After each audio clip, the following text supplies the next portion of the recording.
Imagine the most peaceful sunrise you have ever seen. The air is crisp. The sky is turning gold and pink along the eastern horizon. A vast inland sea of grassland stretches for hundreds of miles in every direction. Herds of ancient horses, smaller than the ones we know today, graze without concern across the rolling hills of what will one day become the state of Wyoming. Mammoths move slowly through the valley below. Giant ground sloths tear at the bark of trees near a shallow river. Everything is exactly as it has been for thousands of years. Nothing moves too fast. Nothing seems wrong. And then the ground begins to hum. Not shake, not tremble. Hum. A deep, low vibration that you feel in your chest before you hear it with your ears. The kind of sound that has no clear source. It simply rises from the earth itself, as if the planet is trying to say something it has been holding back for a very long time. That was the morning of approximately 640,000 years ago. And within 6 hours, North America would be fundamentally and permanently changed. We are going to walk through those 6 hours together, minute by minute, layer by layer. Because what happened beneath Yellowstone on that day was not simply a volcanic eruption. It was the detonation of the largest geological event in the history of the North American continent. And according to research published over the past 2 decades, including studies from the United States Geological Survey, the University of Utah seismograph stations, and volcanologists at Oregon State University, what we originally understood about this eruption was significantly underestimating its true scale. The official scientific term for what happened is a caldera-forming supereruption. That phrase sounds clinical, academic, distant. It was none of those things. To understand what the first 6 hours truly look like, we first need to understand what Yellowstone actually is. Because most people think of Yellowstone as a park, as geysers and hot springs and bison wandering across a beautiful landscape. And yes, that is Yellowstone today. But beneath that landscape sits something that has no parallel in human experience. Something that makes every volcano we have ever witnessed in recorded history look like a candle flame next to a nuclear explosion. Yellowstone sits above a hotspot, a place where a plume of superheated mantle material rising from deep within the earth pushes against the underside of the crust like a blowtorch held against a sheet of tin. This hotspot does not move. The North American tectonic plate, however, does move, slowly westward at roughly 2 centimeters per year. This means that over millions of years, the hotspot has burned a trail of ancient calderas across what is now southern Idaho, Nevada, and into Wyoming. The Yellowstone hotspot has produced 3 catastrophic supereruptions in the past 2.1 million years. The first occurred 2.1 million years ago, the Huckleberry Ridge eruption. The second occurred 1.3 million years ago, the Mesa Falls eruption. The third, the one we are here to discuss, occurred 640,000 years ago, the Lava Creek eruption, the one that created the caldera we see today. A crater so large, it measures approximately 55 kilometers by 72 kilometers across, larger than the city of Los Angeles, larger than the entire island of Tenerife. For decades, geologists worked with a relatively straightforward model of how this eruption unfolded. The magma chamber beneath Yellowstone had gradually filled over hundreds of thousands of years. Pressure built. The roof of the magma chamber, a section of crust several kilometers thick, finally failed. And in a geologically brief window, roughly 1,000 cubic kilometers of material was ejected into the atmosphere. 1,000 cubic kilometers. Let that settle for a moment. The eruption of Mount St. Helens in 1980, the largest volcanic event in modern American history, ejected approximately 1 cubic kilometer of material.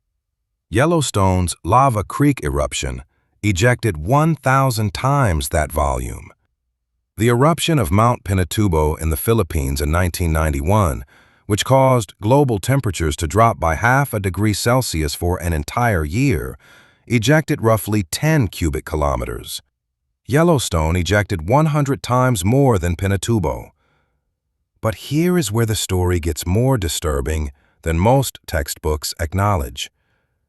In 2014, a research team led by geophysicist Jamie Farrell at the University of Utah published new imaging data using a technique called seismic tomography, essentially using earthquake waves to create a three-dimensional picture of what lies beneath Yellowstone. What they found was not one magma chamber, there were two. A shallow magma reservoir sitting between 8 and 14 kilometers below the surface, containing approximately 2% molten rock surrounded by hot, crystal-rich mush. And below that, a second, far larger reservoir extending between 20 and 50 kilometers in depth, holding a volume of material roughly 4.5 times greater than the upper chamber. This second reservoir was not well understood at the time of the Lava Creek eruption. It changes everything about how we model what happened 640,000 years ago. Because if both reservoirs were involved, if the catastrophic failure of the upper crust triggered a cascading depressurization of both magma bodies simultaneously, then the eruption was not simply larger than we thought. It was a different kind of event entirely. And the first 6 hours, the hours we are going to examine in detail, were the most violent, the most chaotic, and in many ways, the most scientifically misunderstood period of the entire catastrophe. We know what we know about these 6 hours from several converging lines of geological evidence. Ash deposits found across 27 states, reaching as far as the Gulf of Mexico and the Pacific coastline. Pyroclastic flow deposits, layers of welded volcanic ash and rock that geologists have mapped across thousands of square kilometers of the American West. Isotopic signatures in ice cores from Greenland and Antarctica that preserve the atmospheric fingerprint of this eruption. Fossilized bone beds in Nebraska, Kansas, and South Dakota. Animals that died not from lava, but from what the eruption did to the air, the water, and the ground hundreds of miles away. All of this evidence points to the same conclusion. The first 6 hours after Yellowstone erupted 640,000 years ago were worse than we thought. Let us begin at the very beginning. Let us go back to that hum. The ground breaks. The humming lasted longer than you might expect. Geological evidence suggests that in the hours, possibly days, before the main eruption event, the crust above the Yellowstone magma system was already failing. Not all at once, in pieces, in a process that volcanologists call ring fracturing, a series of concentric cracks propagating outward and downward through the overlying rock as the pressure from below exceeded the structural integrity of the roof above the magma chamber. Think of it like this. Imagine pressing your thumb upward against the bottom of a sheet of ice floating on water. At first, nothing visible happens on the surface, but beneath, microfractures are already spreading outward from the point of pressure. The ice looks solid. It is not solid. It is already in the process of failing. And when it finally goes, it does not go gradually. It goes all at once. That is approximately what happened beneath the ancient Yellowstone landscape in the opening minutes of the Lava Creek eruption. The evidence for this pre-eruptive fracturing comes from several sources. Research published in the Journal of Volcanology and Geothermal Research has documented the geometry of the Lava Creek caldera boundary, the cliff-like walls that define the edge of the collapsed zone, and found that the fracture patterns are consistent with a roof failure that propagated along multiple fault lines simultaneously rather than from a single point of rupture. This is not a small technical distinction. It means the eruption did not begin at one location and spread outward. It began at several locations at nearly the same time. The ancient landscape of what is now Yellowstone National Park did not have one opening moment. It had many. In the first minutes of the eruption, geologists estimate within a window of perhaps 10 to 30 minutes of the initial rupture, multiple vents tore open across a zone stretching dozens of kilometers. Each vent behaved, in those initial moments, like an independent explosion. Hot gases that had been dissolved under enormous pressure in the magma suddenly had a pathway to the surface. The depressurization was catastrophic and instantaneous. Volcanologists use a specific term for what happened next. They call it a Plinian column. Named after Pliny the Younger, the Roman scholar who described the eruption of Vesuvius in 79 AD from across the Bay of Naples, a Plinian column is a vertical eruption plume driven by the explosive expansion of gases, primarily water vapor, carbon dioxide, and sulfur dioxide, that propels fragmented magma upward at velocities that can exceed several hundred meters per second. But the Lava Creek eruption did not produce one Plinian column. In its opening phase, it produced several, rising simultaneously from different points across the vent system, merging as they climbed into the upper atmosphere, creating a composite eruption column of a scale that has no analog in any volcanic event witnessed by human civilization.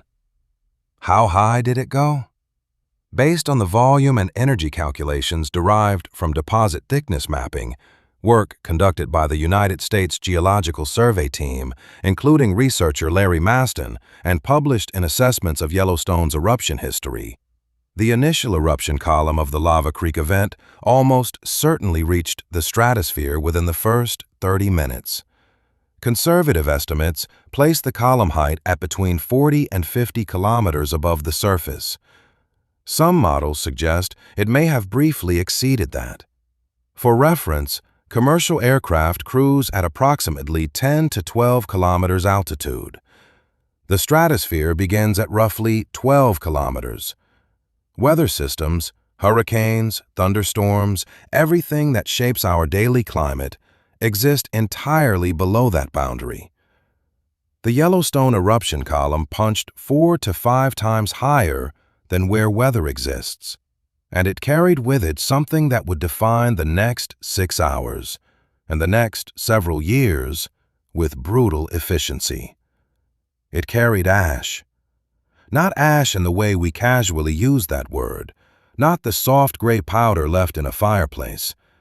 Volcanic ash is something fundamentally different and significantly more dangerous. It is pulverized rock.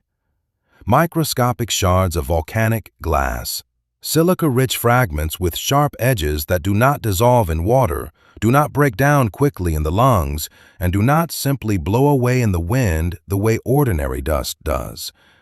Each particle is typically less than 2 millimeters in diameter.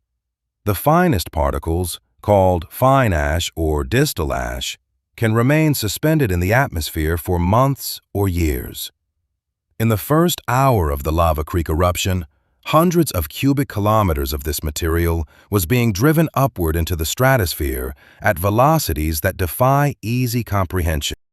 But the ash column, as terrifying as it was not the most immediately lethal part of what was happening on the ground.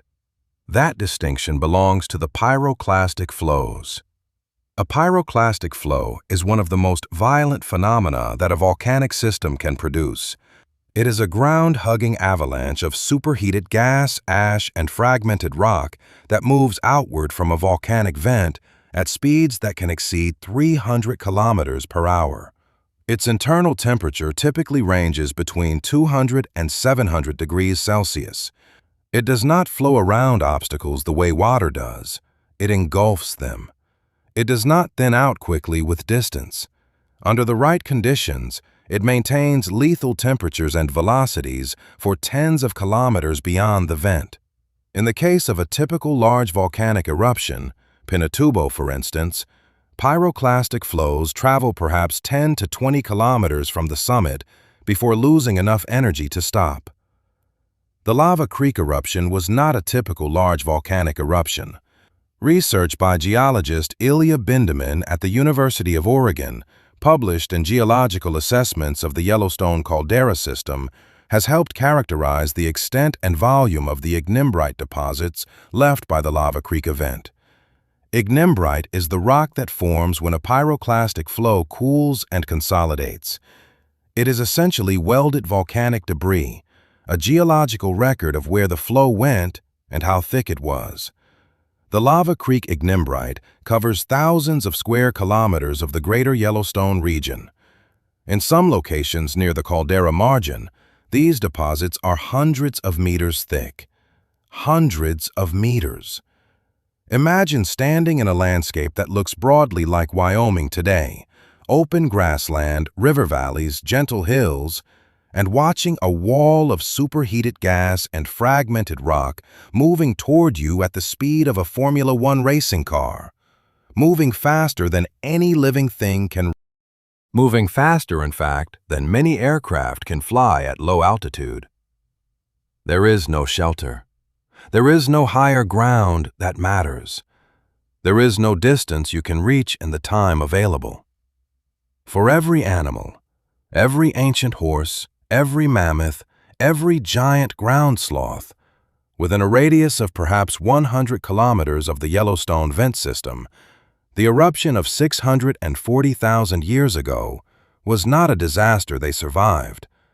It was simply the end. The geological record confirms this with extraordinary clarity. Bone beds discovered in Nebraska at sites including Poison Ivy Quarry in Sioux County, documented by paleontologist Michael Voorhees of the University of Nebraska State Museum, preserve mass death assemblages from a Yellowstone eruption. While these specific beds are more directly associated with the earlier ashfall event of approximately 12 million years ago, a different but related Yellowstone system eruption, they demonstrate the biological catastrophe radius that these events produce. Animals died not from direct contact with pyroclastic material, but from inhaling volcanic ash that accumulated in their lungs over hours and days. Horses, rhinoceroses, three-toed horses, camels, birds, all preserved in extraordinary detail, died where they stood or lay.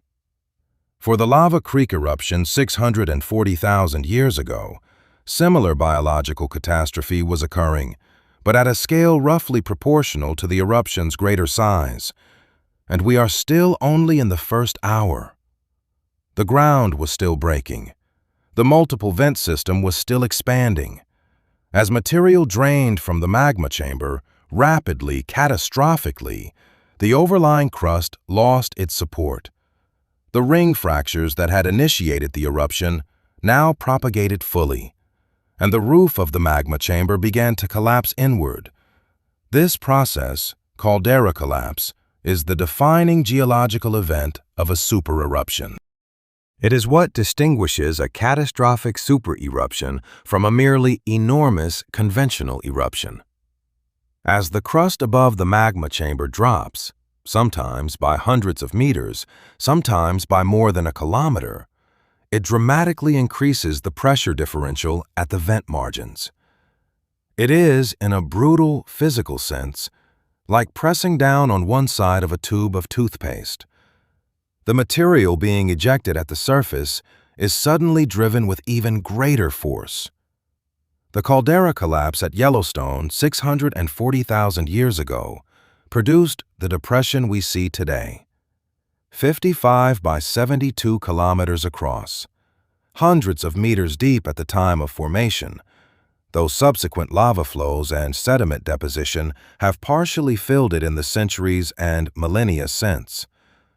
That collapse happened, geologists believe, within the first few hours of the eruption, possibly within the first 90 minutes, which means that by the time the sun had moved perhaps 2 hand-widths across the sky on that ancient morning, the landscape of the central Yellowstone region had already ceased to exist. Where there had been grassland and rivers and forest, there was now a collapsing pit of incandescent rock, surrounded on all sides by walls of moving pyroclastic material, buried under meters of falling ash, beneath an eruption column that had already climbed higher than any storm system on Earth. And the eruption had barely begun. The most destructive phase, the sustained high-volume output phase, was still ahead. What came next in hours 2 through 6 would extend the catastrophe across distances that challenged the imagination. The column that touched space. By the end of the first hour, the sky above central North America had ceased to be a sky in any recognizable sense. What replaced it was something that has no equivalent in recorded human history, something that eyewitnesses, had any existed, would have had no language to describe. Because no human language has ever needed words for what was happening above Yellowstone in the opening hours of the Lava Creek eruption. The eruption column had stabilized, if that word can even be applied to something so violently dynamic, at a height of between 40 and 55 kilometers above the surface. It was not a single shaft of rising material. It was a churning, continuously fed tower of ash, gas, and fragmented rock moving upward at velocities that approached the speed of sound in its lower sections. The column was wide enough. Volcanologists estimate the diameter of a mature supereruption column at several tens of kilometers across at its base, that it would have been visible as a wall of darkness from a distance of several hundred kilometers in every direction. Let us put that in terms that are easier to hold in the mind. If you were standing in what is now Denver, Colorado, approximately 800 kilometers southeast of Yellowstone, within the first 2 hours of the eruption, you would have seen something on the northern horizon that defied categorization.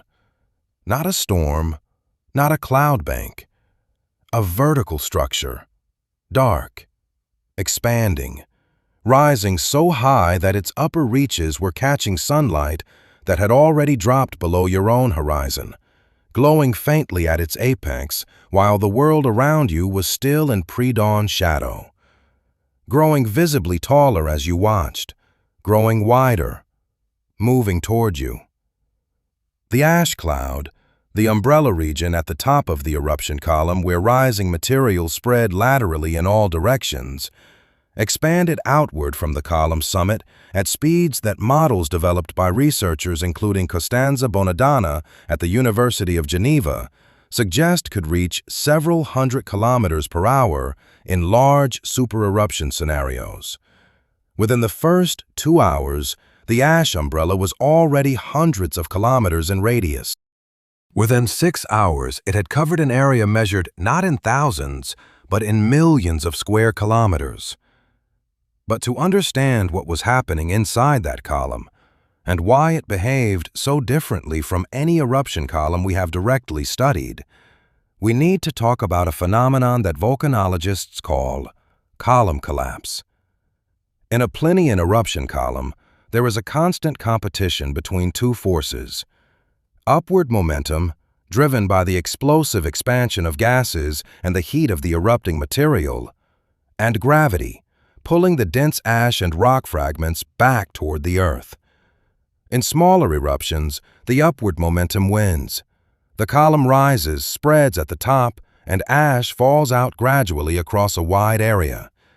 But in a supereruption, the volume of material being ejected is so enormous, so far beyond what the column structure can efficiently support, that sections of the column periodically lose their upward momentum and collapse. When a section of an eruption column collapses, it does not simply fall as ash. It falls as a pyroclastic density current. A collapsing column section, potentially containing cubic kilometers of material, drops back toward the Earth and spreads outward as a ground-hugging, superheated avalanche of gas and fragmented rock, faster than the primary pyroclastic flows emanating from the vent itself, more voluminous, capable of traveling even greater distances. Research into column collapse dynamics, including work by George Macedonio at the Vesuvius Observatory in Naples and computer modeling studies published in the Bulletin of Volcanology, suggests that in a supereruption of the Lava Creek scale, column collapse events were not singular occurrences. They were cyclical, repeated. As the eruption continued and the output volume fluctuated, the column would partially stabilize, then partially collapse, then rebuild, then collapse again. Each collapse sent new pulses of pyroclastic material racing outward across the land. Each pulse extended the destruction radius. Each pulse added new layers to the ignimbrite sheets that geologists map today across the greater Yellowstone region. Now, here is the element of the story that most mainstream summaries of the Yellowstone eruption fail to adequately communicate. The element that, when you truly absorb it, changes how you understand not just this event, but what a supereruption actually is. The pyroclastic flows and column collapse currents were not the primary killer at regional and continental distances. The ashfall was, and the ashfall operated on a completely different timescale and geographic scale than the pyroclastic phenomena near the vent. The finest particles of volcanic ash, those smaller than approximately 63 microns in diameter, roughly the width of a human hair, behave almost like a gas once they reach the stratosphere. They do not fall quickly. They drift. They are carried by upper atmospheric wind systems across thousands of kilometers before they gradually descend back toward the surface over the course of weeks, months, and in some cases years. But the coarser ash, particles in the range of 1 to 2 millimeters, fell much more quickly. And in the immediate vicinity of the eruption, in a radius extending several hundred kilometers from Yellowstone, coarse ash was falling in quantities that were not merely inconvenient. They were structurally catastrophic. The Lava Creek ash deposit, formerly designated the Lava Creek B tephra, has been identified and measured at locations across 27 American states and into parts of Canada and Mexico. Geologists from the United States Geological Survey, including research contributions from scientists W. E. Scott and J. W. Shea, have documented deposit thicknesses that give us a clear picture of what the ashfall looked like at various distances from the source. Within a radius of roughly 300 kilometers from Yellowstone, covering much of present-day Wyoming, Montana, Idaho, and the western Dakotas, ash deposits from the Lava Creek eruption are measured in meters, not centimeters, meters. 1 meter of volcanic ash weighing down on every surface, on every tree, on every structure, on every animal that could not move fast enough or find shelter deep enough to avoid it. What does 1 meter of volcanic ash actually do? A roof designed to modern building standards fails under a load of approximately 150 kilograms per square meter. Volcanic ash, when wet, and ashfall events typically trigger intense precipitation as the aerosols in the eruption column seed moisture from the atmosphere, weighs between 1,000 and 2,000 kilograms per cubic meter. 1 meter of wet ash on a horizontal surface exerts a load of 1,000 to 2,000 kilograms per square meter, roughly 10 to 13 times the load required to collapse a modern structure. Every tree within the heavy ashfall zone was flattened or stripped, Every body of water was choked with suspended ash, turning rivers and lakes into thick gray slurry that was lethal to aquatic life within hours. The vegetation that ash did not physically crush was buried, cut off from sunlight, unable to photosynthesize, dying within days. And this was happening across an area the size of several European countries combined. But the column was doing something else simultaneously, something happening far above the visible ashfall, something whose consequences would be felt not just in North America, but across the entire planet.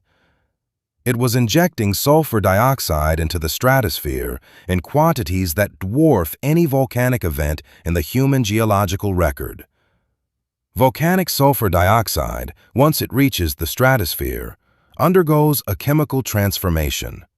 It reacts with water vapor to form sulfate aerosol, tiny droplets of sulfuric acid that are extraordinarily effective at scattering incoming solar radiation. They act as a planetary sunscreen, blocking sunlight before it reaches the surface. The eruption of Mount Tambora in Indonesia in 1815, the largest eruption in recorded human history, injected approximately 60 teragrams of sulfur dioxide into the stratosphere. The following year, 1816, became known as the Year Without a Summer. Crop failures across Europe and North America, famine, social upheaval. Average global temperatures dropped by approximately half a degree to 1 full degree Celsius for 1 to 3 years. Tambora ejected approximately 160 cubic kilometers of material. The Lava Creek eruption ejected approximately 1,000 cubic kilometers.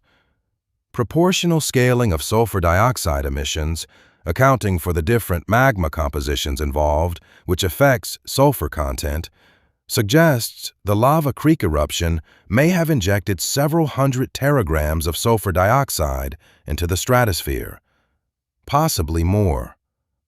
Precise figures are difficult to establish for an event of this antiquity, but the isotopic signatures preserved in Greenland ice cores from this period show a sulfate anomaly that is among the largest in the entire ice core record.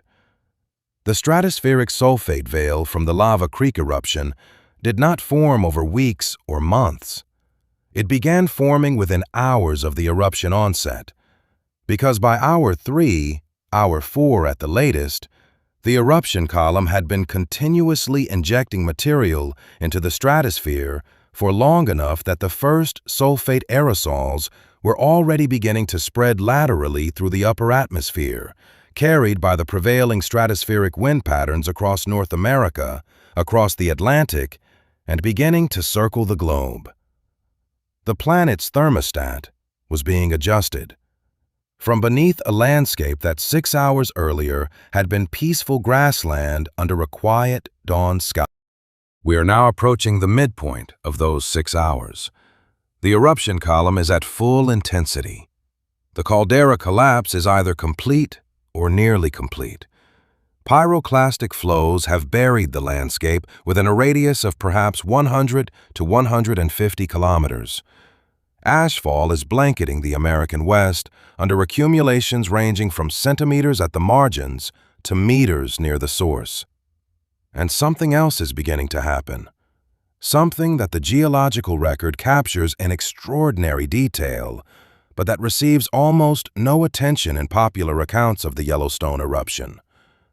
The rivers are being born, or rather, they are being killed and then reborn as something entirely different.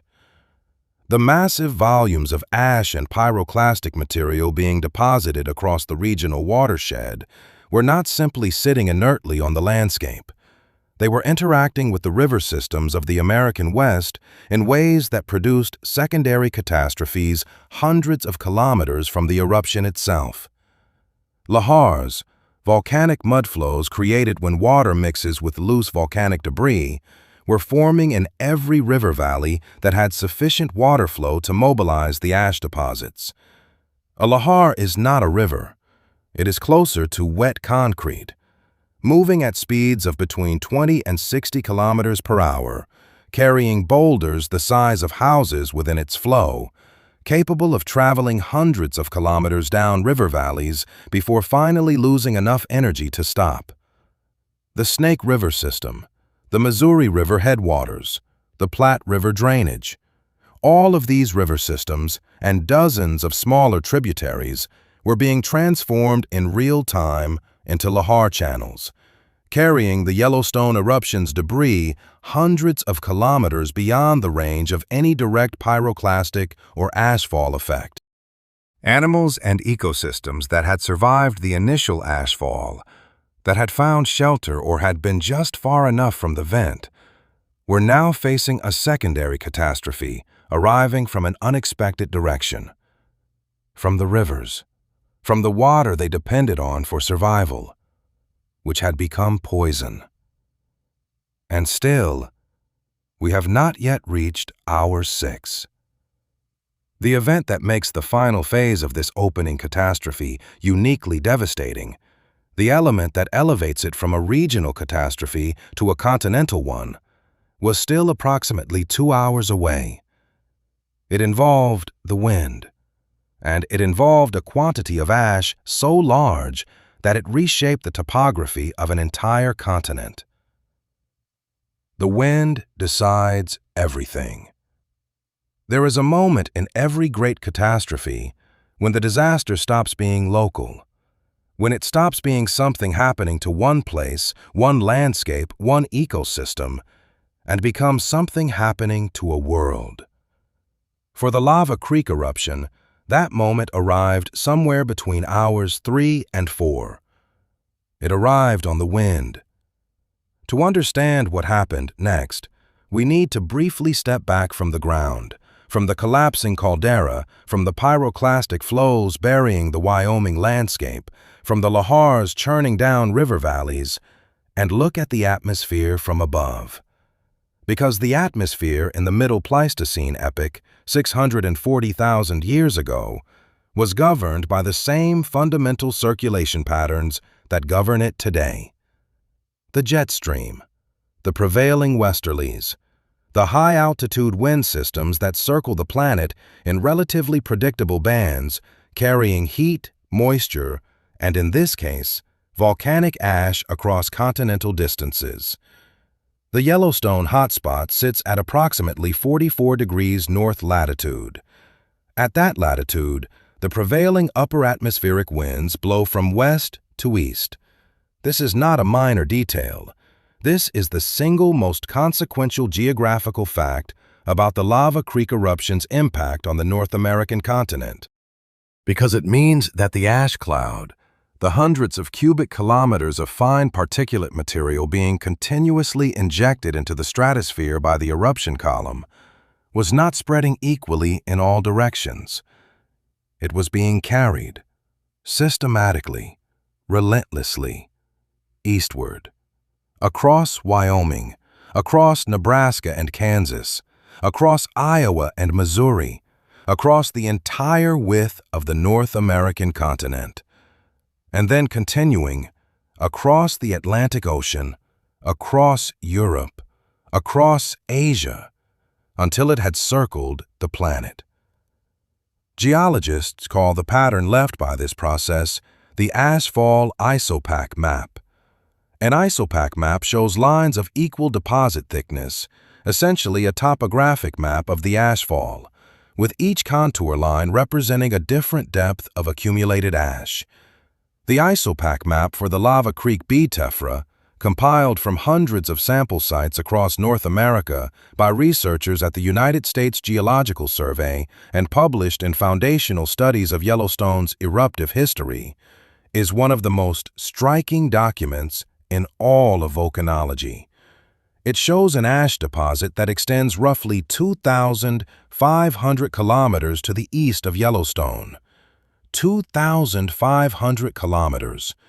That is farther than the distance from London to Moscow, farther than the distance from New York to Los Angeles. The ash from a single eruption in what is now northwestern Wyoming reached as far east as what is now the Gulf Coast of Texas and Louisiana, and as far north as the Canadian provinces of Saskatchewan and Manitoba. At a distance of 500 kilometers east of Yellowstone, roughly the position of present-day Rapid City, South Dakota, ash deposit thicknesses are estimated at between 10 and 30 centimeters, enough to devastate vegetation, enough to contaminate every water source, enough to make the air itself a hazard to breathe. At a distance of 1,000 kilometers, roughly the position of present-day Omaha, Nebraska, deposits thin to between 1 and 5 centimeters, still sufficient to trigger mass mortality in grazing animals, still sufficient to collapse the primary productivity of grassland ecosystems across the Great Plains. And here is the element of this story that most people never hear. The ash did not fall cleanly and then stop. It was redistributed. Wind at ground level picked up ash that had already settled and carried it further. Rain, triggered in extraordinary quantities by the atmospheric disruption of the eruption column, mixed with the ash to create acidic slurry that ran into rivers and soaked into soil. Animals moving through ash-covered landscapes stirred it back into the air, re-inhaling particles that had already fallen once. The initial ashfall was the beginning of a process, not the end of one. Research published in the journal Quaternary International, examining the biological effects of large volcanic ashfalls on Pleistocene megafauna ecosystems, demonstrates that the primary cause of regional animal mortality in ashfall events is not immediate suffocation, though that certainly occurred close to the vent, but cumulative lung damage and starvation over a period of days to weeks following initial deposition. Animals that survived the first hours of the eruption faced a landscape in which every food source was buried under ash, every water source was contaminated, and every breath carried microscopic glass shards into lungs that were never designed to filter such particles. The bone beds of the American Great Plains, documented at sites across Nebraska, Kansas, and South Dakota, preserve exactly this pattern of mortality. Not sudden death at a single moment, but mass die-off spread across a period of days to weeks, as entire ecological communities collapsed under the combined pressure of food loss, water contamination, and respiratory damage. Now, we need to talk about the numbers. Because the ashfall was not simply an ecological catastrophe, it was a geological event on a scale that physically altered the topography of the American continent. The Lava Creek eruption deposited ash across an area of approximately 2 million square kilometers of North America. That is roughly the combined area of Alaska and Texas. Across that entire area, every square meter of it, a measurable layer of volcanic ash was added to the existing ground surface. In the central deposition zone, ash depths measured in the geological record reach between 1 and 3 meters. In the intermediate zone, several hundred kilometers from the source, depths of 10 to 30 centimeters are consistently documented.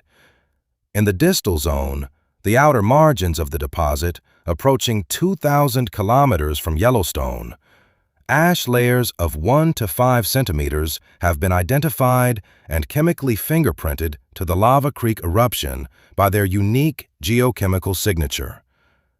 Geochemical fingerprinting is the technique that makes all of this mapping possible.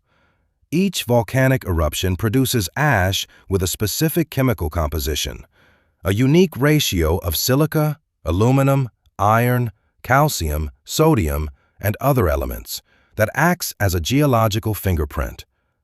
When researchers find a thin layer of volcanic glass in a sediment core or road cut, they analyze its chemistry and compare it to the known signatures of documented eruptions. When the chemistry matches Lava Creek, they know exactly where that ash came from and exactly when it was deposited. 640,000 years ago, give or take a few thousand years. This fingerprinting work has been conducted across hundreds of sites in North America by teams including researchers at the United States Geological Survey, Cascades Volcano Observatory, the British Geological Survey, and multiple university geology departments. The cumulative picture they have assembled is of an ash fall event that was simultaneously a geological, ecological, atmospheric, and, in the deepest sense of the word, a planetary catastrophe. But we are still inside those 6 hours, and around hour 4, something was happening at the eruption site itself that would determine the final shape of the catastrophe. The eruption was changing character. In the opening hours, the explosive Plinian phase, the dominant mechanism was upward. Material was being driven vertically into the stratosphere by the explosive decompression of gas-rich magma. The column was the primary feature. The pyroclastic flows were generated secondarily by column collapse events. But as the eruption progressed, as the uppermost, most gas-rich magma was exhausted and deeper, denser material began reaching the surface, the eruption transitioned toward what volcanologists call an ignimbrite-forming phase. The proportion of material going upward into the column decreased. The proportion going outward across the landscape as pyroclastic density currents increased. This transition, documented in the stratigraphy of Lava Creek ignimbrite deposits by researchers including Robert Christensen of the United States Geological Survey, whose decades of work on the Yellowstone volcanic system remain foundational to our understanding of it, is recorded in the layering of the volcanic deposits themselves. Lower layers show characteristics consistent with fallout from a high eruption column.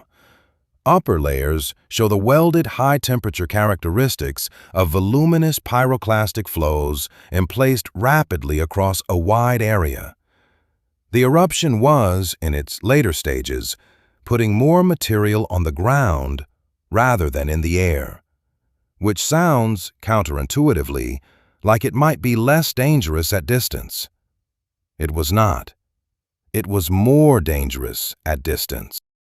Because the pyroclastic density currents of the ignimbrite-forming phase were not the relatively thin, fast-moving surges of the opening hours.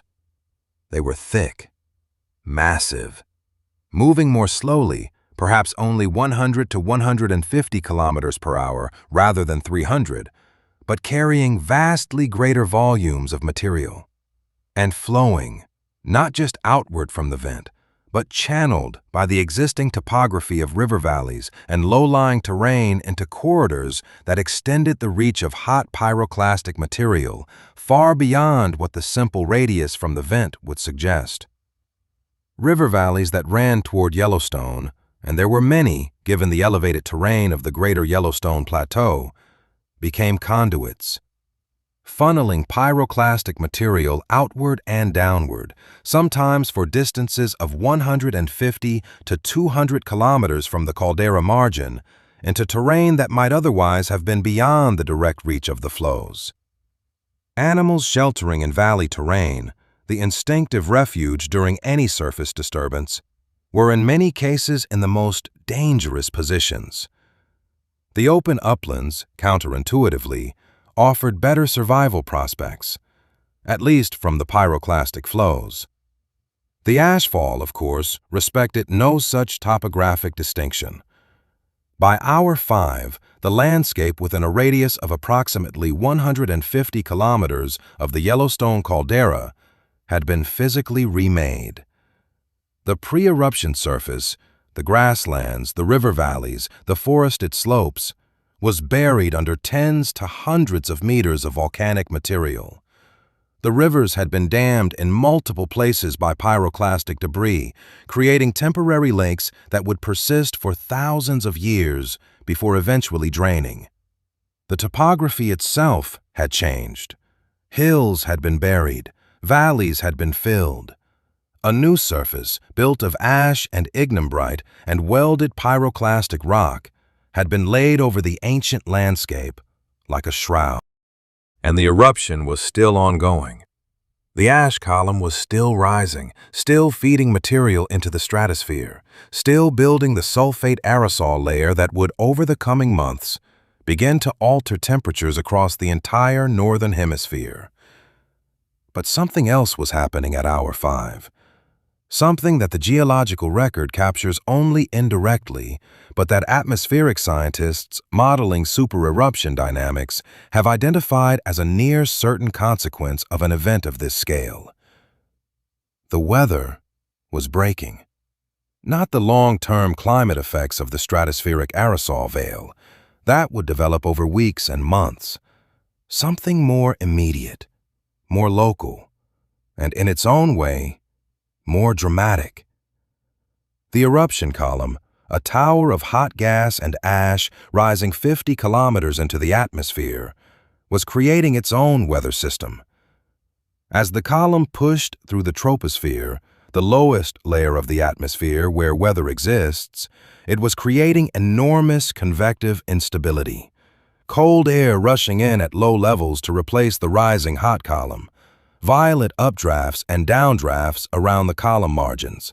The condensation of enormous quantities of water vapor, both from the magmatic gases in the column itself and from the atmospheric moisture being drawn into the convective circulation, creating cumulonimbus clouds of extraordinary scale around the eruption column's periphery. Volcanic lightning, generated by the collision and separation of ash particles within the column, producing charge differentials that discharged in lightning strikes of unusual intensity and frequency.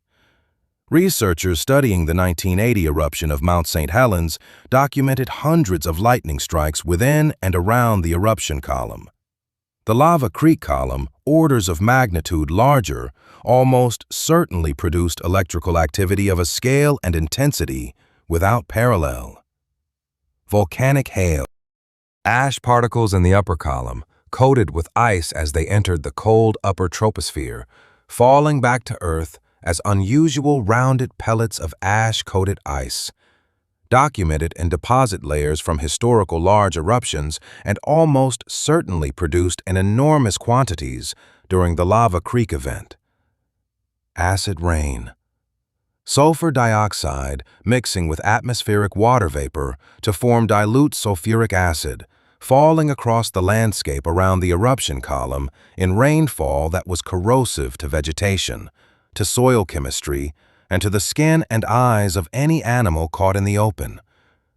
The eruption was not just burying the landscape, it was poisoning the sky above it.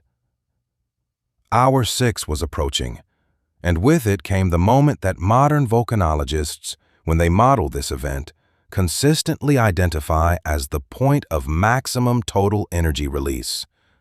The moment when the cumulative output of ash, gas, pyroclastic material, and thermal energy peaked.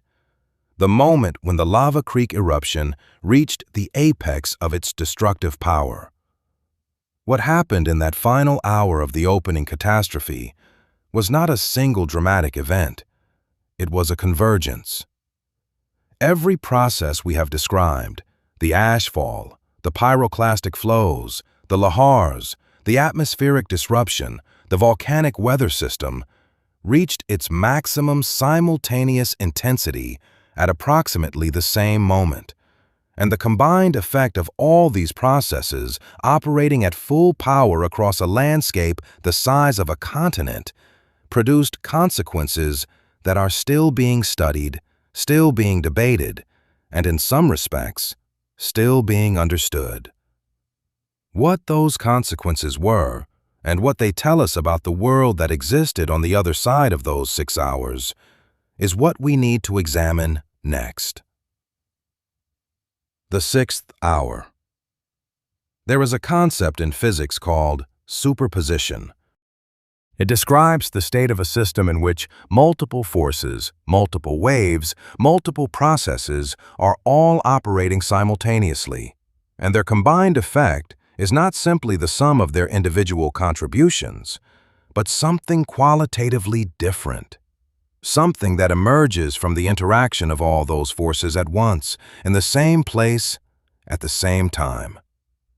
The sixth hour of the Lava Creek eruption was superposition made geological. By this point, approximately 360 minutes after the initial rupture of the crust above the Yellowstone magma system, every destructive process we have described was operating at or near its maximum intensity simultaneously. The eruption column was still at full height. The pyroclastic density currents of the ignimbrite-forming phase were at their most voluminous. The ashfall was blanketing the American West under accumulations that were growing by centimeters every hour. The lahar systems were in full development across every major river drainage in the region. The volcanic weather system around the column had matured into something resembling a self-sustaining atmospheric circulation cell. And the caldera floor, the collapsed, shattered terrain where the roof of the magma chamber had dropped inward, was doing something that added a new dimension of catastrophe to an event that seemed already to have exhausted the available vocabulary of disaster. It was beginning to flood. Not with water, not initially, with lava. The distinction between a pyroclastic supereruption and a lava-producing eruption is one that often confuses people who are not specialists in volcanology. The popular image of a volcanic eruption, rivers of glowing orange lava flowing slowly down a mountainside, bears almost no resemblance to what a Yellowstone-type supereruption looks like in its explosive phase. The explosive phase is driven by gas, by pressure, by the violent fragmentation of magma as dissolved gases expand catastrophically upon reaching the surface. But once the explosive phase begins to wane, once the most gas-rich magma has been exhausted and the pressure differential between the magma system and the surface begins to equalize, the remaining magma can reach the surface in a different way. Not explosively, but effusively, flowing rather than exploding. In the sixth hour of the Lava Creek eruption, the first effusive lava flows were beginning to emerge from fractures along the caldera margin. These were not the dramatic fountains and rivers of lava associated with Hawaiian-style eruptions. They were thick, viscous, slow-moving extrusions of rhyolitic magma, the same high silica magma that had driven the explosive eruption, but now largely degassed and therefore no longer explosive. Moving perhaps a few meters per hour, but moving continuously, and in volumes that would, over the coming years and decades and centuries, partially fill the caldera depression that the eruption had created. The geological evidence for these early post-collapse lava flows is preserved in the stratigraphy of the Yellowstone caldera interior. Research by the United States Geological Survey, including detailed mapping work by Robert Christensen, published in his comprehensive 2001 monograph on the Yellowstone volcanic system, documents multiple generations of rhyolite lava flows within the caldera, the earliest of which are dated to within a geologically brief period of the Lava Creek eruption itself. But the lava flows, in the context of the sixth hour, were almost a footnote, because the dominant story of Hour 6 was not what was happening at the caldera. It was what was happening 800 kilometers to the east. The ash cloud had been traveling eastward for 6 hours at upper atmospheric wind speeds that, based on modern measurements of stratospheric circulation at 44 degrees north latitude, likely averaged between 100 and 200 kilometers per hour. In 6 hours of travel at those speeds, the leading edge of the ash cloud had reached a position somewhere over the present-day states of Nebraska and Kansas, 800 kilometers from Yellowstone. And it was still thick enough, still carrying enough particulate material to produce measurable ashfall on the ground below. We know this because the Lava Creek B tephra deposit has been identified at sites across Nebraska and Kansas by geologists conducting detailed stratigraphic surveys of Pleistocene sediment sequences. The deposit is thin at these distances, typically less than 1 centimeter, but it is chemically unmistakable. and it was falling continuously for hours across a landscape that had no warning, no precursor phenomena, no indication that anything unusual was happening 800 kilometers to the west. Imagine that experience from the perspective of the animals living on the Great Plains of North America 640,000 years ago. The morning had begun normally. The sky was clear. The grass was undisturbed. Herds of ancient bison latifrons, the giant longhorned bison of the Pleistocene, with horn spans reaching 2 meters, grazed across the rolling landscape. Packs of dire wolves moved through the draws and ravines. American lions, larger than any lion alive today, rested in the shade of cottonwood trees along riverbanks. Then, sometime in the mid-morning hours, the sky to the west began to look wrong. Not dramatically wrong, not immediately threatening, just wrong. A darkening along the western horizon that did not look like storm clouds, that did not behave like storm clouds, that grew slowly but continued, that spread laterally along the horizon faster than any weather system moves. And then, perhaps an hour after that first darkening appeared on the western horizon, the first ash began to fall. Gently at first, almost imperceptibly, fine white particles drifting down through the air like snow in summer, settling on grass blades, floating on the surface of rivers and ponds, accumulating in the fur of animals that stood still long enough for it to collect. The animals would have noticed. Every behavioral study of large mammals in volcanic ashfall events, from the 1980 St. Helens eruption to the 2010 Eyjafjallajökull eruption in Iceland, documents the same initial response: restlessness, increased alertness, movement away from the ashfall direction if escape routes exist. But escape, in this case, was a concept without meaning. The ash cloud was not a local phenomenon that could be outrun or sidestepped. It was continental in scale, moving faster than any land animal can travel, covering an area that, within 6 hours of the eruption onset, already encompassed millions of square kilometers. There was nowhere to run. There was no direction that led away from it. The animals of the Great Plains in the 6th hour of the Lava Creek eruption were not facing a disaster they could respond to. They were already inside the disaster, had been inside it without knowing it since the moment the eruption began 800 kilometers to the west.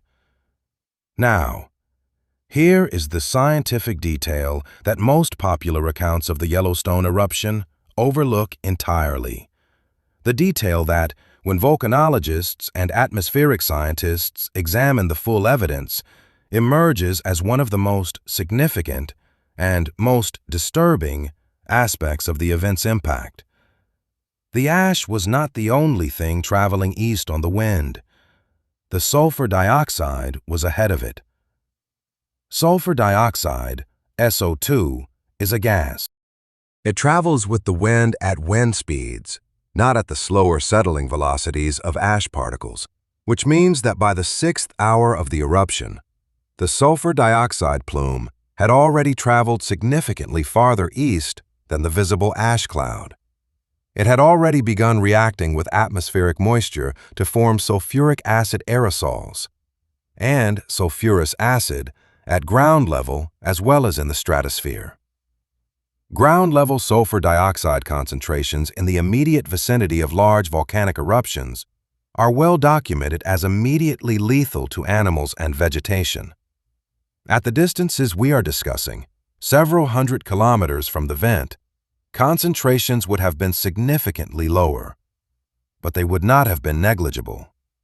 Research into the atmospheric chemistry of large volcanic eruptions, including modeling studies by Anja Schmidt at the University of Cambridge, published in the journal Nature Geoscience, has demonstrated that the ground-level sulfur dioxide and associated acid aerosol concentrations downwind of a supereruption would have been sufficient to cause significant respiratory distress and vegetation damage across a radius extending well beyond the primary ashfall zone.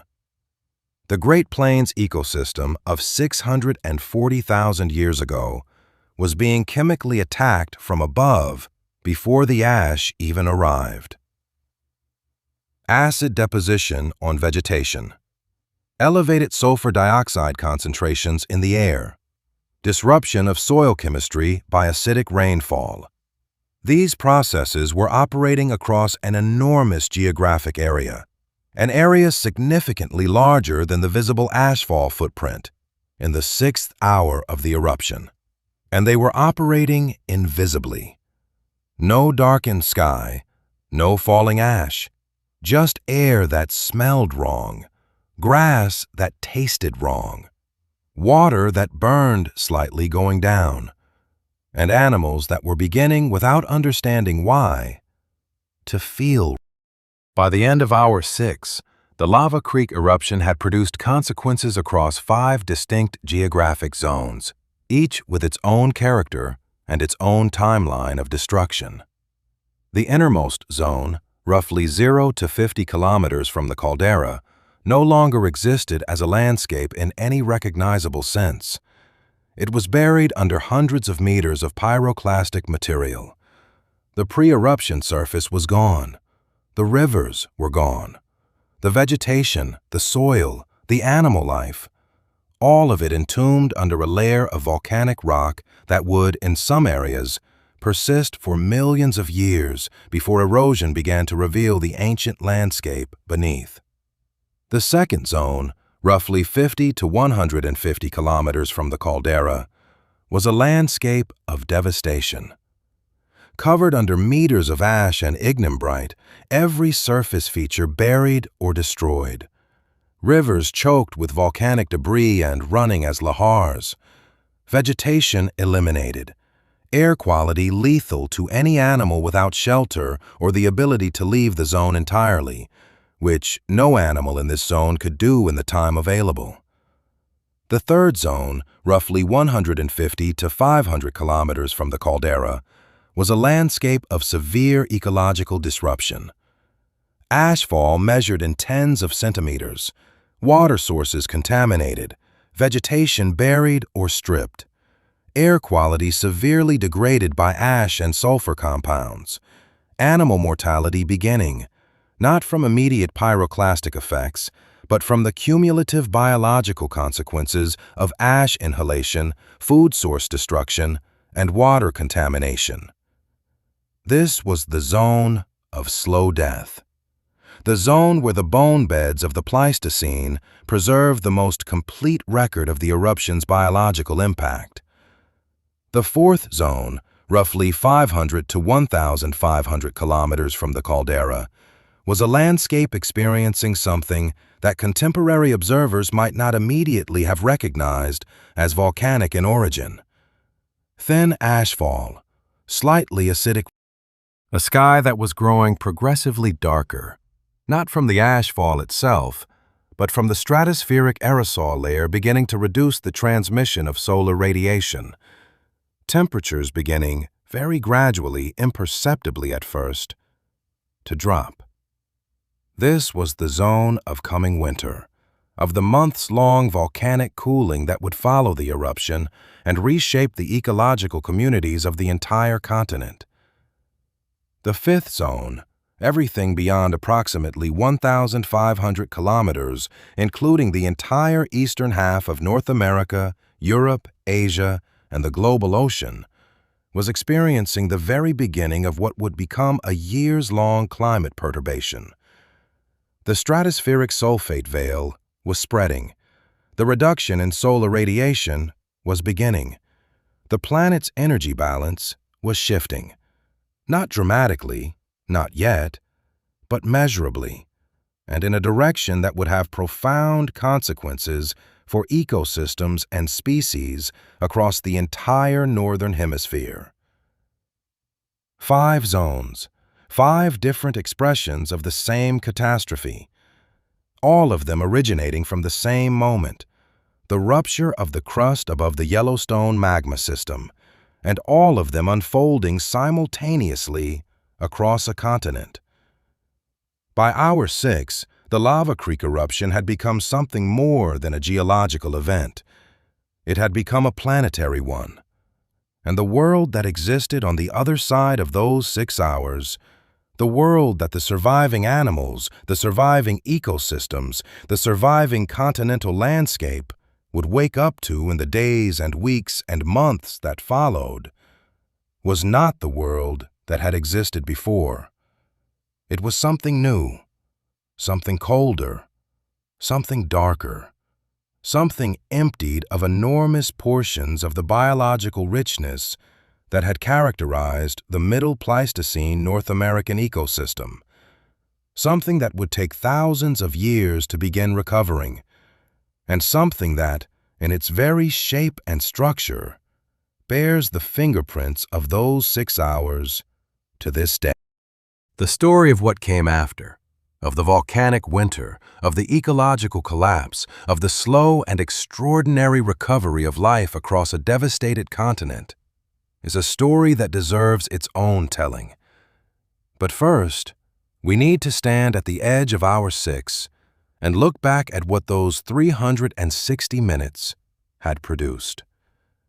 Because the full accounting of the Lava Creek eruption's opening phase is something that even the dry language of scientific literature struggles to adequately convey.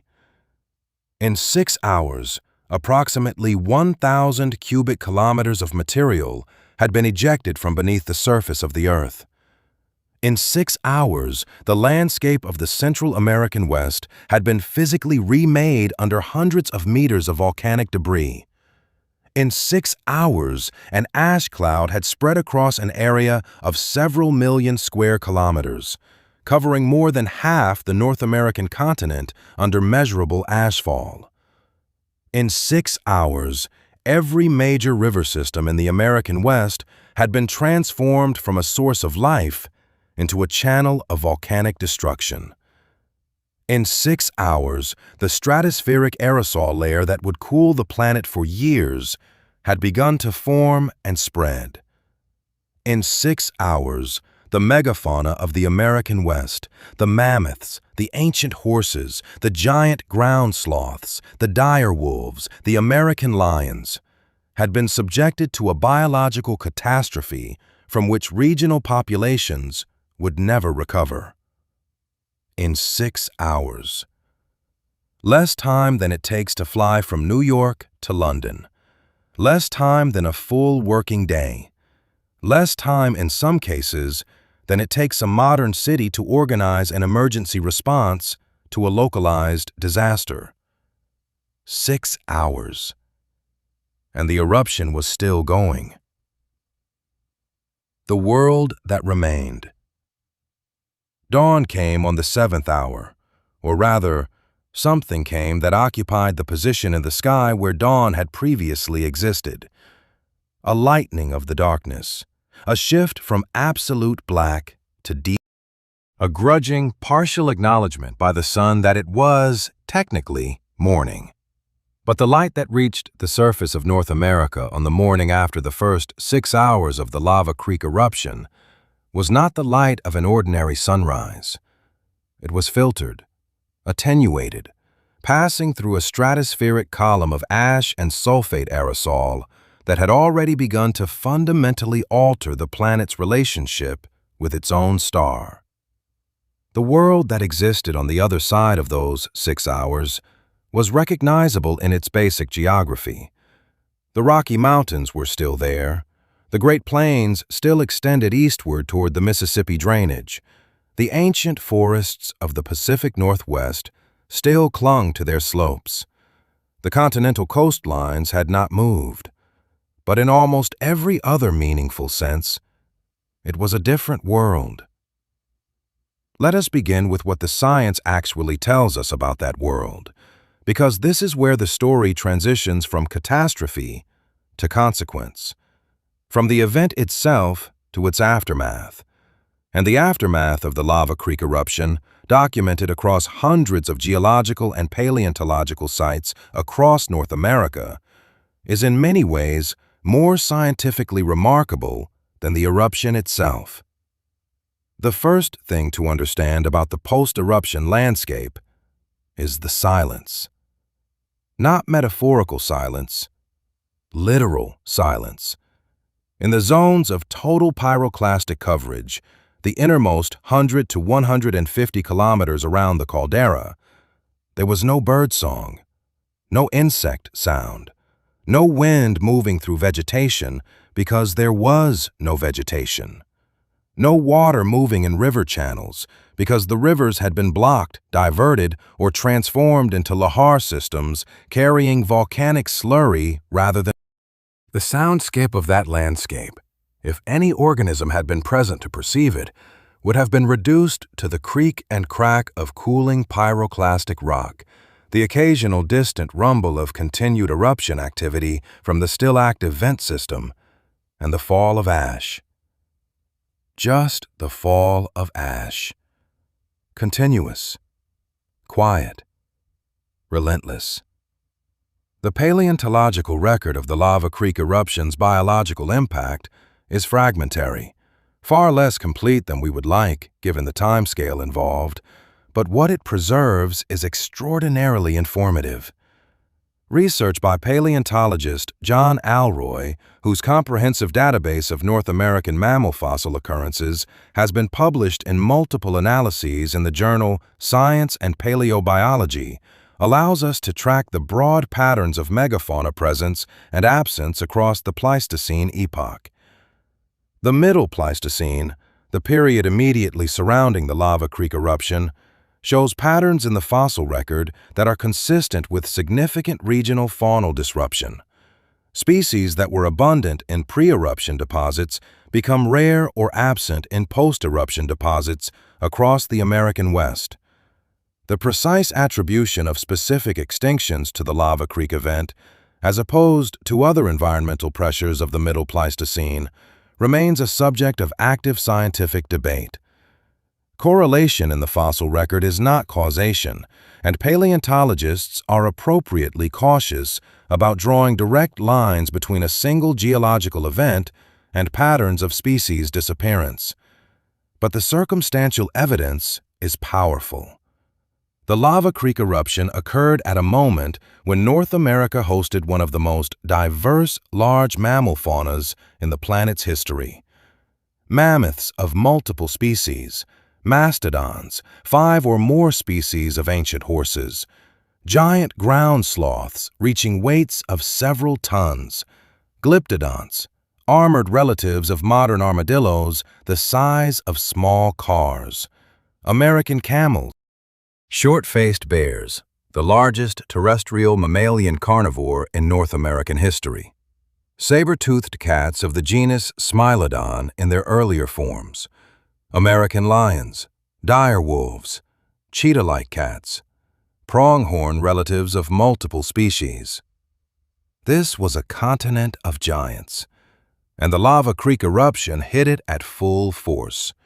The ashfall zone, covering more than 2 million square kilometers, encompassed the core habitat of the vast majority of these species. The Rocky Mountain grasslands and river valleys that supported the highest densities of Pleistocene megafauna were precisely the regions that received the heaviest ash deposition. Animals within the total destruction zone, the innermost 50 kilometers, died within minutes of the eruption onset. No ambiguity there. Animals within the severe impact zone, 50 to 300 kilometers, faced a more complex and prolonged mortality process. The research on volcanic ash toxicity to large mammals, conducted partly through studies of historical eruptions and partly through controlled laboratory analysis of ash particle properties, establishes a consistent picture. Volcanic ash particles, once inhaled, cannot be expelled by the respiratory system. They accumulate in the lungs.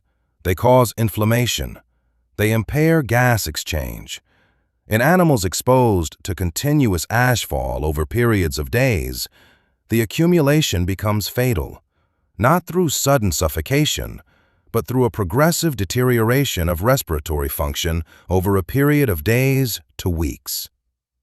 The bone beds of the American Great Plains, sites like those documented in Nebraska and Kansas by paleontologists at the University of Nebraska State Museum and the Natural History Museum of Los Angeles County, preserve animals in positions consistent with this pattern, not fleeing, not in conflict, simply lying down, in the postures of animals that became progressively weaker over a period of time and eventually could not rise. Entire herds preserved together, died together. For the grazing animals, the ancient horses, the bison relatives, the camels, the ashfall presented an additional mortality mechanism beyond direct respiratory damage. Volcanic ash contaminating grass and other vegetation is not simply a surface coating that can be brushed away. It adheres. It is abrasive. When ingested by grazing animals, it causes severe dental wear, grinding down teeth at rates far beyond normal, and gastrointestinal damage from the sharp silica particles.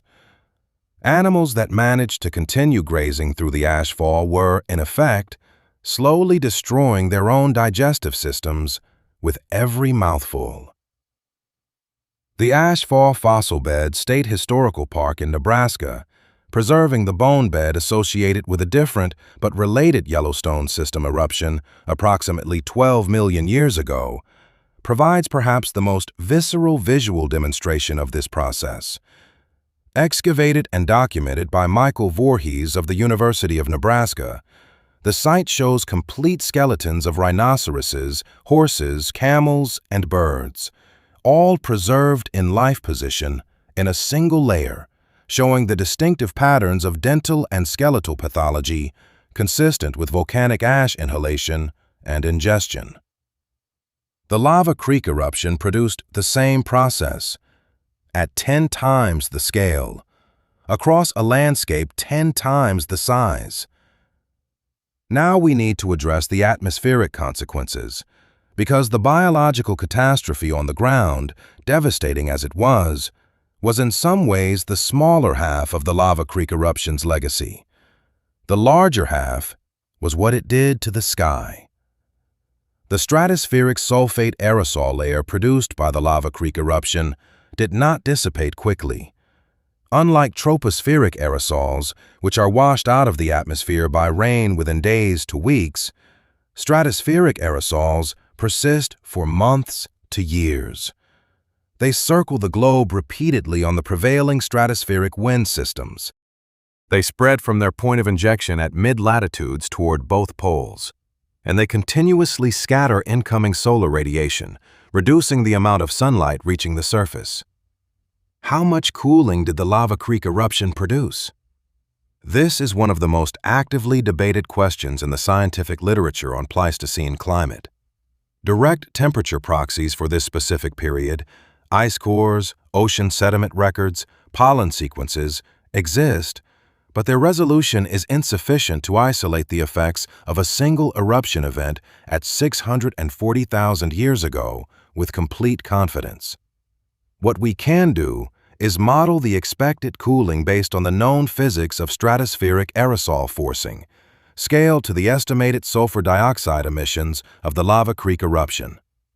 Research by Benjamin Black at the University of California, Berkeley, published in Assessments of Large Igneous Province Climate Impacts and Supereruption Atmospheric Effects, provides a framework for these calculations. Scaled to the Lava Creek eruption's estimated output, models suggest a peak surface temperature reduction in the northern hemisphere of between 3 and 8 degrees Celsius, persisting for a period of perhaps 3 to 7 years before the aerosol layer thinned sufficiently to allow solar radiation to recover. 3 to 8 degrees Celsius. That range encompasses the difference between today's climate and the depths of a full glacial maximum, the difference between the world as it exists now and the world of 20,000 years ago, when ice sheets covered Canada and much of northern Europe. achieved not by the slow accumulation of orbital forcing over thousands of years, but by a single eruption in 6 hours. The ecological consequences of a temperature reduction of this magnitude, operating on an already ash-damaged, food-depleted, water-contaminated landscape, are difficult to overstate. The growing season across the northern hemisphere would have shortened dramatically. The productivity of grassland and forest ecosystems, already devastated by ashfall in the core impact zone, would have been further suppressed by reduced sunlight and lower temperatures across a vastly larger area. Monsoon systems, driven by the temperature differential between land and ocean, would have been disrupted. The Indian and African monsoons, which support some of the most productive ecosystems on the planet, show evidence of disruption during periods of large volcanic forcing. The Lava Creek eruption, producing forcing at the extreme high end of any volcanic event in the past several million years, almost certainly disrupted monsoon circulation on a global scale. Drought in regions that depended on monsoon rainfall, excess precipitation in other regions as atmospheric circulation patterns shifted in response to the altered temperature gradient, disruption of ocean circulation as surface temperatures changed. A cascade of connected climate effects spreading outward from the initial forcing like ripples from a stone dropped in water. But here, and this is the part of the story that I find most extraordinary, here is where the science delivers something unexpected. Life survived. Not just survived, persisted, rebuilt, recovered. The Pleistocene megafauna of North America, the mammoths, the horses, the giant ground sloths, the saber-toothed cats, were not driven to extinction by the Lava Creek eruption.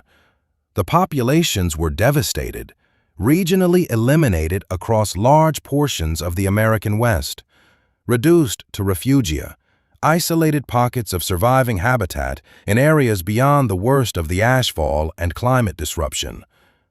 But they survived. How do we know this? Because they appear in the fossil record after the Because the genetic evidence from ancient DNA studies of Pleistocene megafauna, including mammoth genome research by groups at the Copenhagen Center for Geogenetics and the work of paleogeneticist Hendrik Poinar at McMaster University, shows the population bottleneck signatures consistent with severe reduction followed by recovery. Not extinction and replacement, reduction and recovery. The resilience of complex biological communities in the face of even the most extreme perturbations is one of the most consistent themes in the paleontological record. But resilience is not the same as immunity, and the recovery from the Lava Creek eruption was not quick. Pollen records from lake sediment cores across the American West, analyzed using standard paleontological methods to identify the plant communities present at different time periods, show a prolonged period of vegetation disruption following the Middle Pleistocene. Forest communities replaced by pioneer species, grassland communities replaced by sparse, low-productivity plant assemblages, soil profiles showing the ash layer as a sharp boundary, below it, the rich organic soils of the pre-eruption landscape, above it, a sterile ash-dominated horizon that took decades to centuries to develop sufficient biological activity to support full plant communities again. Decades to centuries. In the core impact zone, the region within a few hundred kilometers of the caldera, the landscape was essentially biologically reset, starting from near zero. Every soil microorganism, every soil fungal network, every seed bank, all of it sterilized by the heat and chemical toxicity of the pyroclastic material. Recovery in these areas proceeded not from local survivors, but from the gradual reinvasion of species from outside the impact zone. Wind dispersed plant seeds, animals moving back into recovering terrain as vegetation slowly established itself on the cooling pyroclastic. This process, the ecological succession of a landscape recovering from total pyroclastic coverage, has been studied directly in the aftermath of the Mount St. Helens eruption of 1980. Research teams from the University of Washington and other institutions have documented the extraordinary recovery of the blast zone landscape over the 45 years since the eruption, from sterile volcanic rock to diverse plant and animal communities, providing a time-lapse model of what the Yellowstone recovery process looked like at a much smaller scale. At Yellowstone, the same process unfolded over centuries, over millennia. Today, 640,000 years later, the landscape above the Lava Creek ignimbrite is one of the most biologically diverse ecosystems in North America. The geysers of Yellowstone National Park are fed by the same hydrothermal system that powered the eruption. The bison that roam the caldera floor walk above a magma chamber that is still active, still partially molten, still building toward, perhaps, another eruption at some indefinite point in the geological future. The recovery was complete, but it took a very long time, and it raises a question that we cannot avoid asking as we look at everything the geological and atmospheric record has shown us about those first 6 hours. What would the Lava Creek eruption look like today? Not as a scientific exercise, not as an abstract geological scenario, but as a real event happening to the world as it currently exists, to the 7 billion people currently living on it, to the agricultural systems and water supplies and atmospheric chemistry that currently sustain human civilization. That question, perhaps the most important question that the story of the Lava Creek eruption ultimately forces us to ask, is where we need to go next. If it happened tomorrow. Let us be precise about something before we go any further. The Yellowstone volcanic system is not dormant. That word, dormant, implies a kind of geological sleep, a temporary pause before an eventual awakening. It carries the suggestion that the system is, in some fundamental sense, at rest, waiting, inactive. None of those words apply to Yellowstone. Yellowstone is a living, breathing, continuously active volcanic system. Its hydrothermal features, the geysers, the hot springs, the fumaroles, the mud pots, are not decorative geological curiosities. They are the surface expression of an enormous heat engine operating continuously beneath the landscape. Old Faithful does not erupt on its roughly 90-minute cycle because of some charming quirk of local geology. It erupts because the magmatic heat source beneath it is continuously boiling groundwater in a subsurface plumbing system that has no intention of stopping. The magma is still there, both of it. The shallow reservoir between 8 and 14 kilometers depth, containing its crystalline mush of partially molten rock, the deeper reservoir, extending to 50 kilometers, holding a volume of material that dwarfs the upper chamber by a factor of 4.5. Both systems are monitored continuously by one of the most sophisticated volcano observatories in the world, the Yellowstone Volcano Observatory, operated jointly by the United States Geological Survey, the University of Utah, and the National Park Service. Hundreds of seismometers, GPS ground deformation sensors accurate to millimeters, gas monitoring stations measuring the continuous output of carbon dioxide, hydrogen sulfide, and water vapor from the hydrothermal system, satellite-based interferometric radar systems mapping ground surface movement across the entire caldera at centimeter-scale resolution. The monitoring is extraordinary, and what it shows consistently across decades of continuous observation is that Yellowstone is an extremely active geological system that regularly reminds us of its nature. Ground deformation events, Periods when the caldera floor rises or falls by centimeters to tens of centimeters over periods of months, are documented regularly. The most significant recent uplift episode, which occurred between 2004 and 2010, raised portions of the caldera floor by approximately 25 centimeters before subsiding. Research published by the United States Geological Survey and the University of Utah seismograph stations confirmed this event was driven by the injection of hydrothermal fluids into the shallow crust, not by new magma intrusion, but it demonstrated the system's capacity for dramatic surface expression of subsurface activity. Earthquake swarms are common. The Yellowstone region experiences 1,000 to 3,000 earthquakes per year, the vast majority too small to be felt at the surface. Larger swarms, episodes of hundreds of earthquakes occurring over periods of days to weeks, occur periodically. The swarm of 2017, documented by the University of Utah seismograph stations, included more than 2,400 earthquakes over a period of approximately 3 months, making it one of the largest swarm sequences recorded at Yellowstone in the instrumental era. None of this indicates imminent eruption. The scientific community is consistent on this point, and it is important to state it clearly and without ambiguity. The probability of a Yellowstone supereruption occurring in any given century is estimated by the United States Geological Survey at approximately 0.00014%, roughly 1 in 700,000 per year.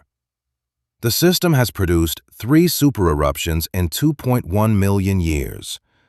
The average recurrence interval between them is approximately 700,000 years. The last eruption was 640,000 years ago. By purely statistical reasoning, which is a crude tool for geological forecasting, we are not yet at the average recurrence interval. But here is the thing about geological averages. They are averages. The interval between the first and second Yellowstone supereruptions was approximately 800,000 years. Between the second and third, the Lava Creek eruption, it was approximately 650,000 years. The system does not operate on a fixed clock. It operates on the physics of magma accumulation, crustal stress, and pressure differential, processes that are influenced by factors we are still working to fully characterize. Which is why the question of what a Yellowstone supereruption would mean for the modern world is not a fringe concern or a science fiction scenario. It is a legitimate scientific and policy question that has been addressed in peer-reviewed literature, in United States government hazard assessments, and in the planning documents of emergency management agencies. So, what would it actually look like? Let us walk through it, not with the sensationalism of disaster entertainment, but with the same methodical honesty we have applied to the events of 640,000 years ago. The first thing to understand is that a future Yellowstone supereruption would almost certainly not occur without warning. The monitoring infrastructure currently in place at the Yellowstone Volcano Observatory would detect the precursory signals, the escalating seismicity, the accelerating ground deformation, the changing gas emissions that would precede a major eruptive event. Research by Jacob Lowenstern and Robert Christensen, published in Assessments of Yellowstone Monitoring and Hazards, suggests that a supereruption would likely be preceded by a period of precursory activity lasting weeks to months, possibly longer. This is genuinely good.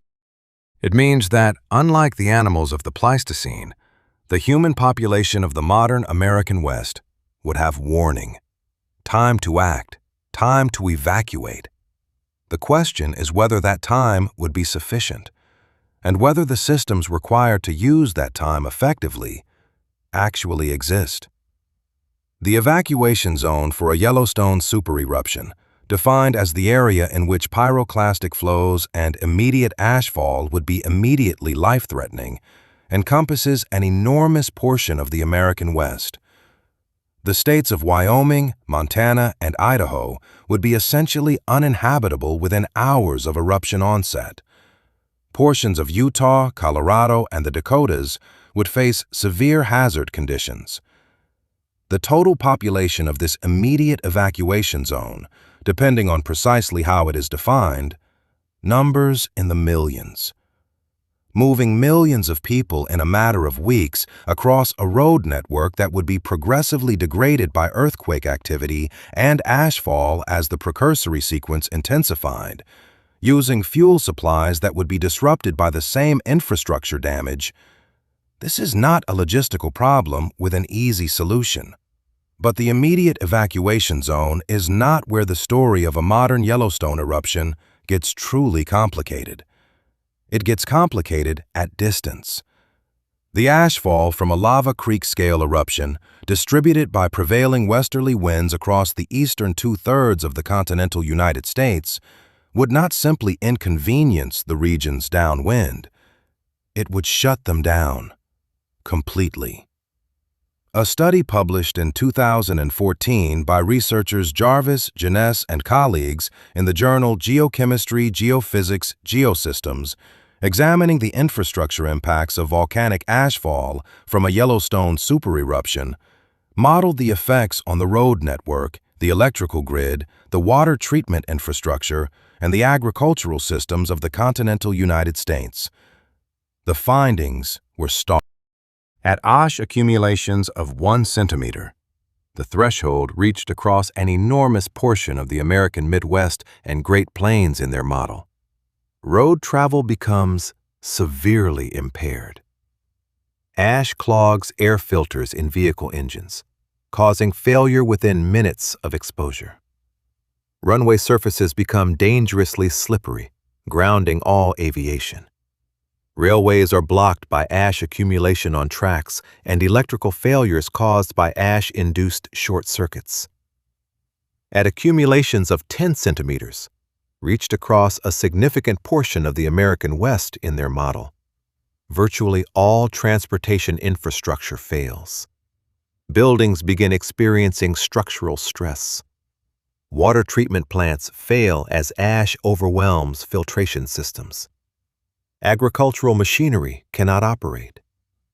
At accumulations of 1 meter or more, the zone extending several hundred kilometers from the Yellowstone caldera, the situation is not an infrastructure crisis.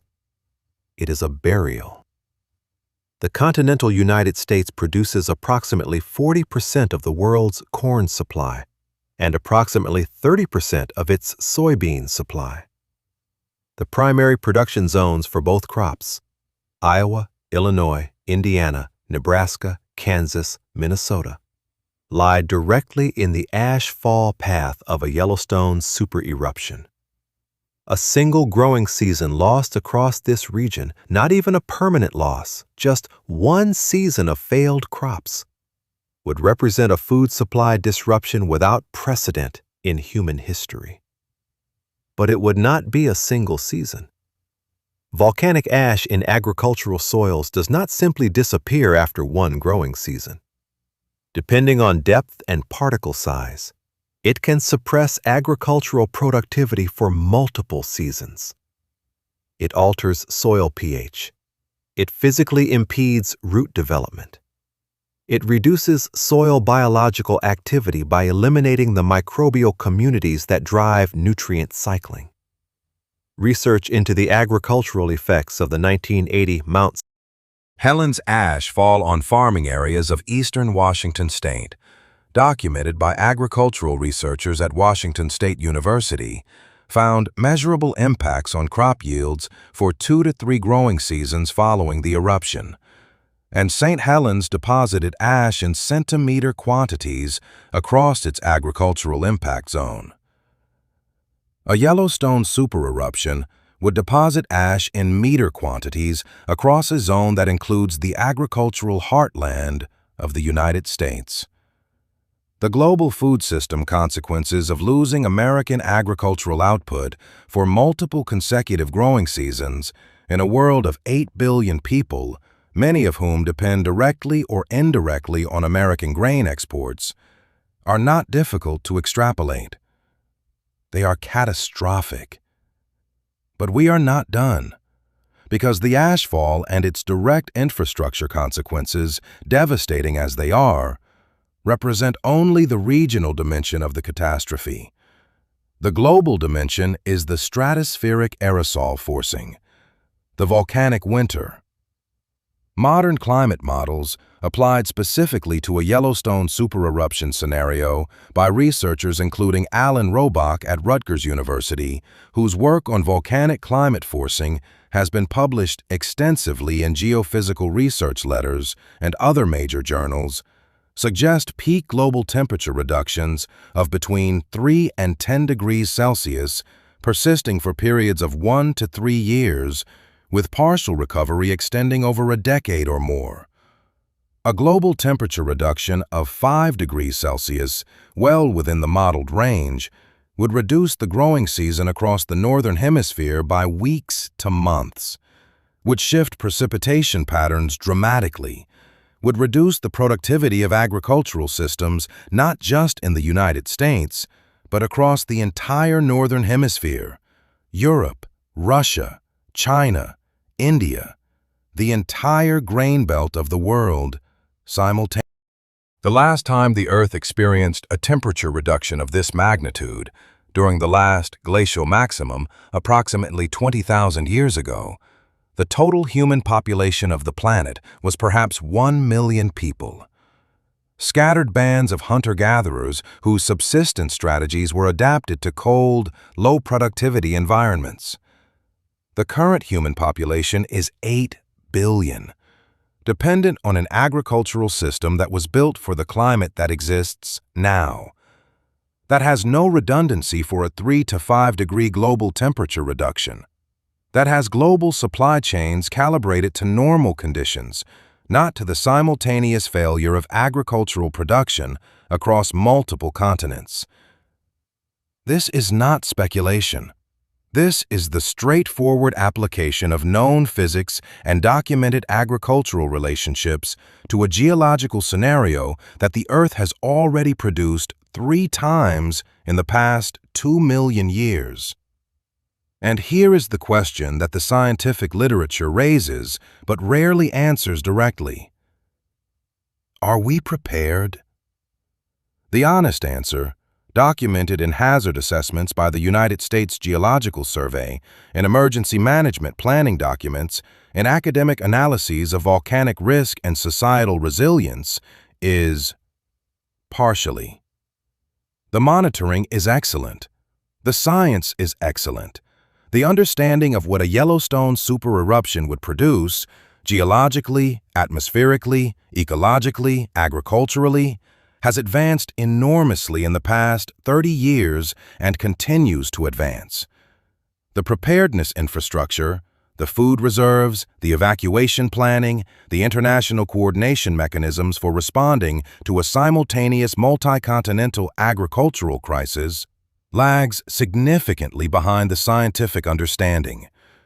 A global strategic grain reserve sufficient to buffer multiple consecutive failed harvests across the northern hemisphere does not currently exist. The global grain reserve, maintained across multiple countries and international organizations, represents approximately a few months of consumption at normal rates, not years. International mechanisms for coordinating the kind of resource sharing and population support that a volcanic winter would require, across borders, across political systems, across the inevitable tensions that resource scarcity generates between nations, are nascent at best. This is not a counsel of despair. It is an observation about where the work remains to be done. The 6 hours we have examined in this video, the 6 hours that began with a hum in the earth beneath an ancient Wyoming grassland 640,000 years ago, are not simply history. They are not simply a fascinating geological story from a distant past. They are a template, a documented, scientifically characterized example of what the Earth's volcanic systems are capable of producing, of what the atmosphere does with a sudden enormous injection of ash and sulfur, of what happens to biological communities when the sky goes dark and the temperature drops and the food web collapses simultaneously. The Earth has done this before, 3 times at Yellowstone alone, dozens of times across other volcanic systems over geological time. It will do it again. Not necessarily at Yellowstone, not necessarily in our lifetimes or our children's lifetimes, or for thousands of generations to come. The probability in any given human lifetime is genuinely small, but the probability across geological time is certainty. And the distance between small probability and zero probability is precisely the space where preparation lives.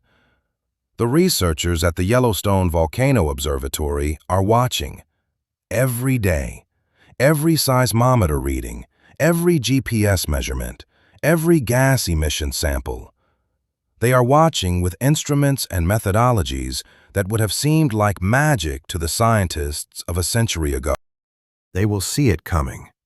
The question the Lava Creek eruption asks us, across 640,000 years of geological time, from beneath the ash layers and ignimbrite sheets and fossil bone beds of the American West, is whether seeing it coming will be enough, whether knowing what is possible is sufficient preparation for what is inevitable, whether the 6 hours that remade a continent in the middle Pleistocene have taught us everything we need to know, or whether, like the ancient horses grazing under a clear dawn sky on a quiet Wyoming morning 640,000 years ago, we are still waiting for the hum, still waiting to feel it in our chests, still waiting to understand what it means. The ground beneath Yellowstone is still warm, the magma is still there, and the Earth, patient, indifferent, operating on timescales that make human civilization look like a brief afternoon, is still deciding when.